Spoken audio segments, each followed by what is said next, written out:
facilities, among other things. The population in Sydney since the Olympics has gone up at about 1,000 people a day, and it's estimated that by 2020, Sydney's population will have increased by more than 1 million people since the Olympics. Okay, we're going to move on to the 2006 Winter Olympics in Torino, Italy.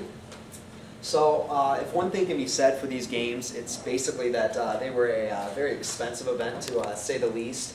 The reason this is because of large changes in the budget. Originally, when Torino found out that they were going to be hosting the 2006 games, they went ahead and made a budget in 1998, and it actually showed a surplus of nearly $35 million coming into the city.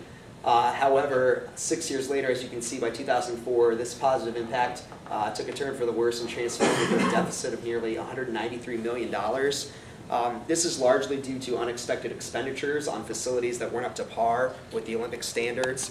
For example, the dramatic change was the result of large unexpected expenditures in construction of $388 million and public works $429 million.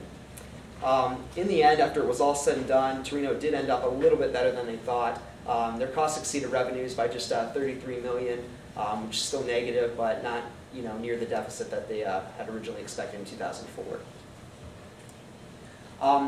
As you can see, actual costs actually increased from 53% from the original budget. So as you can see on the chart, Torino in comparison to past Olympic hosts didn't do horrible. They were still negative $33 million, but in comparison to Salt Lake, they made $21 million. They're nowhere near Nagano, which is almost a $50 million surplus from the games. They did really well. But in comparison to past Olympic hosts, they didn't do exceedingly bad.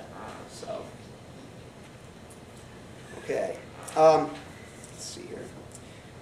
Basically, further examination of kind of different economic analyses of the games revealed that a 0.2% increase both in GDP and employment level was expected for the entire country of Italy between